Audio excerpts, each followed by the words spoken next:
A embreagem consiste em um componente mecânico com as seguintes funções: a união progressiva entre motor e o diferencial, tá? Ou rodas motrizes, desacoplamento do motor da caixa de marchas na seleção de diferentes marchas, então eu preciso estar acionando a embreagem toda vez que eu tenho intenção de trocar de marcha, e absorção das vibrações do motor, que nós vamos ver no decorrer deste nosso episódio aqui, tá? Nesse momento, nesta transparência aqui, o interessante é que vocês observem a localização da embreagem, que ela fica entre o motor e a caixa de transmissão. Aqui neste ponto vocês conseguem verificar quais são os componentes que compõem a embreagem. Então observe nesta figura que nós temos ali o volante do motor, que seria nosso prato fixo, o disco de embreagem e o mecanismo da embreagem, que seria o platô, tá? E mais atrás ali na caixa de câmbio o rolamento e o garfo de comando da embreagem, que já faz parte do dispositivo de comando da embreagem. Continuando, né? A embreagem ela tem quatro características principais, tá? Quando a gente fala da embreagem: progressividade, aderência, rapidez e equilíbrio. Vamos falar primeiro da progressividade. Então, progressividade é formado por molas que está entre os dois discos de frição ali, entre as duas lonas que estão rebitadas no disco. Então, essa mola ali ela tem um formato ondulado, e quando você solta o pé da embreagem, esta mola, né, vamos dizer assim, essas lamelas, elas vão se alinhando e vai se comprimindo até ficar alinhadas. Então isso faz com que a embreagem se fixe ao motor progressivamente, tá? A segunda característica da nossa embreagem é a aderência, tá? A aderência ela é garantida pelas guarnições de frição, que são arrebitadas nas placas de progressão, né? Lembro que na figura anterior eu falei da progressividade. Então essa lona está arrebitada nas placas ou nas molas de progressão, tá? E a questão da aderência também ela está ligada à situação em que se encontra o volante do motor e a placa de pressão. Então toda vez que você fazer a embreagem, você tem que observar tanto o volante quanto a placa de pressão do platô não pode estar ranhurado, não pode estar marcado mecanicamente. A terceira característica da nossa embreagem é a rapidez. Isso se deve à construção do disco, tá? Pelo fato dele ser leve e dentro da caixa ter uma série de engrenagens, mais o óleo lubrificante, né, mais o fluido lubrificante, então a partir do momento que você aciona a embreagem, ele para de girar rapidamente. Com isso a árvore primária dentro da caixa de câmbio também vai parar e vai facilitar o meu engate. Esse tempo dura em torno de 3 segundos aproximadamente, tá? A quarta característica da nossa embreagem é o equilíbrio, tá? O equilíbrio quer dizer o balanceamento das peças para a não transmissão de esforços radiais ou axiais através do disco. Um exemplo básico seria a questão do disco empenado, que quando eu aciono a embreagem, a placa de pressão do platô não consegue liberar 100% do disco devido ao empenamento. Este vai continuar arrastando o eixo piloto e você vai ter dificuldade de engrenamento de marcha. E no caso de desbalanceamento das peças em geral da forma radial, vai ocorrer a trepidação do motor, trepidação da embreagem nas trocas de marcha também. Nesta tela vocês observam que eu tenho aqui um sistema de embreagem um pouco mais antigo, tá?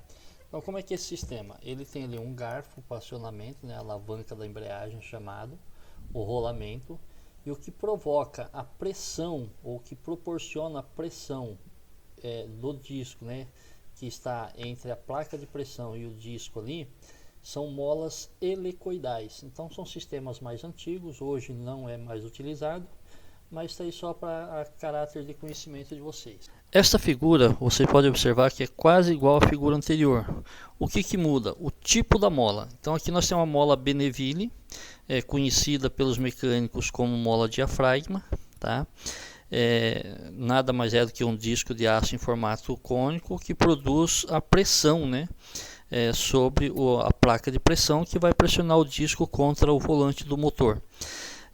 Além de substituir as molas helicoidais, tá, ele acumula outras funções que teria num outro platô com molas helicoidais, que seria as funções das alavancas da embreagem e das articulações que existia no platô mais antigo. Então esse platô ele é um pouco utiliza um pouco menos componentes do que o anterior, sendo assim ele deixa a embreagem mais suave. Nesta imagem vocês estão vendo um platô com mola diafragma explodido, um desenho explodido, né? Então observa ali a mola diafragma em azul, o anel de reforço logo acima dele e aquelas 3 molas chapas, que também está escrito reforço, mas são molas chapas, tá? Então qual que é a função dessas 3 molas chapas ali? A partir do momento que eu aciono a embreagem, o rolamento vai atingir o centro da mola chapa e vai retirar a pressão da mola chapa de cima da placa de pressão. E o que faz com que a placa de pressão recue, liberando o disco da embreagem, são essas molas chapas, essas 3 molas pequenas aí. Então, toda vez que vocês vão montar uma embreagem, deve observar bem se essas molas não estão empenadas, se não estão tortas. As 3 têm que estar exatamente iguais, tá? Então, na aula prática, depois eu mostro para vocês como é que se faz essa verificação em uma prensa ou com um dispositivo que você consiga exercer pressão sobre a mola diafragma. Na sequência da nossa apresentação, vocês vão ver uma animação computadorizada de como é o funcionamento de uma embreagem.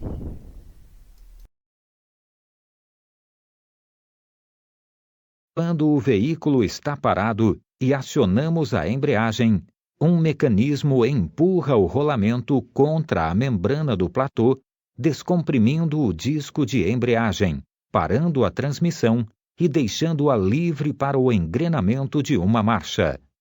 Ao soltarmos o pedal da embreagem, o disco é comprimido progressivamente pelo platô contra o volante, fazendo com que o motor volte a transmitir o torque para a transmissão. Nesta tela, nós vemos aqui o comando da embreagem. Ele é composto por quê? Por um pedal, nesta seta vermelha maior, um cabo de embreagem e um garfo de embreagem, tá? Esse é o comando da embreagem. Alguns modelos existe na extremidade ali na ponta do cabo preto junto ao garfo um ajuste da embreagem que ele é feito manualmente, tá? Como é que é feito esse ajuste? Você vai ajustar até que o pedal de embreagem fique na mesma altura do pedal de freio. Hoje a grande parte dos veículos tem este procedimento.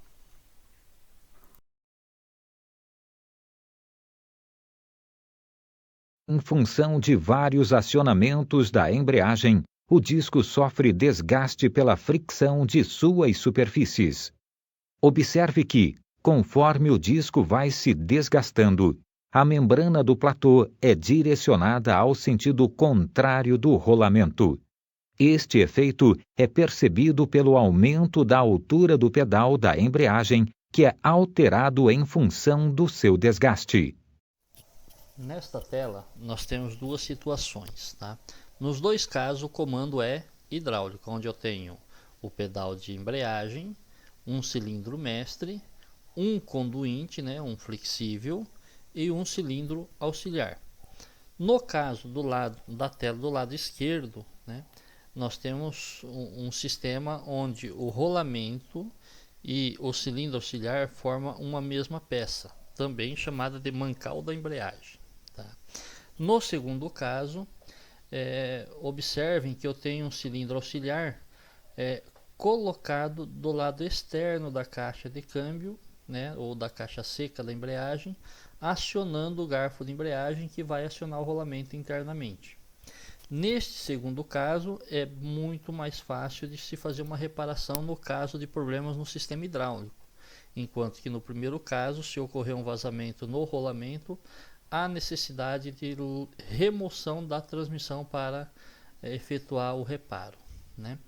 Em seguida vocês vão ver um vídeo onde fala sobre a embreagem hidráulica. O primeiro vídeo que vocês viram é da embreagem mecânica. Vocês notaram ali naquela questão do vídeo da embreagem mecânica que quando ocorre um desgaste no disco da embreagem, o pedal ele vai subindo, tá? Mas não é só isso. Vocês vão perceber que quando ocorre um desgaste no disco da embreagem, o pedal também vai ficando mais duro. Por que que ele fica mais duro? Porque quando a gente monta o platô ou o sistema de embreagem, aquela mola membrana, ela existe uma posição que a gente chama de posição de equilíbrio.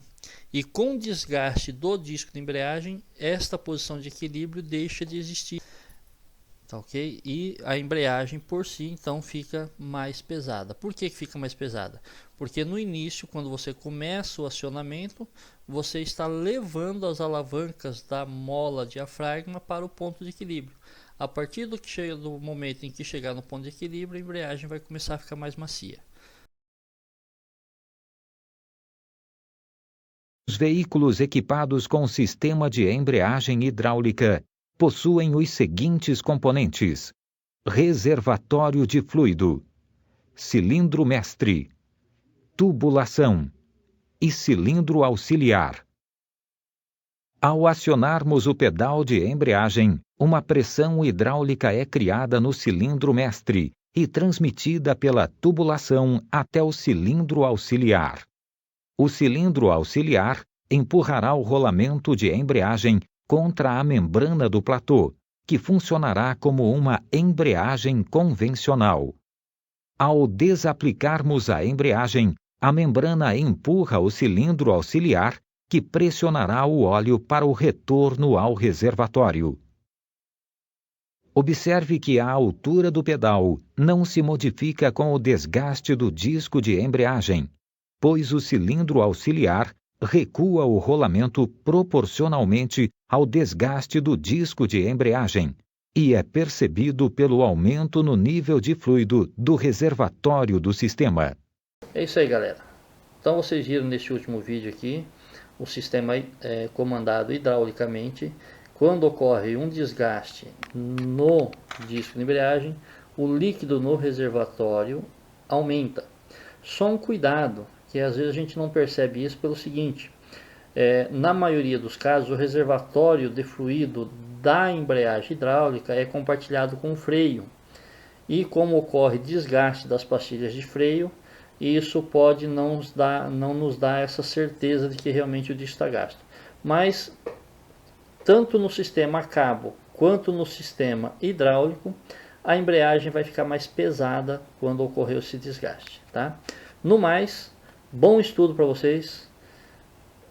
Estudem essa apostila que vocês estão com ela na mão, respondam o questionário para que vocês possam, no momento do nosso retorno para as aulas práticas, para as aulas presenciais, para que vocês possam linkar esse conhecimento teórico, esse conceito que eu estou tentando passar para vocês aqui, tá, com as práticas que nós vamos desenvolver. Um abraço e bom estudo a todos.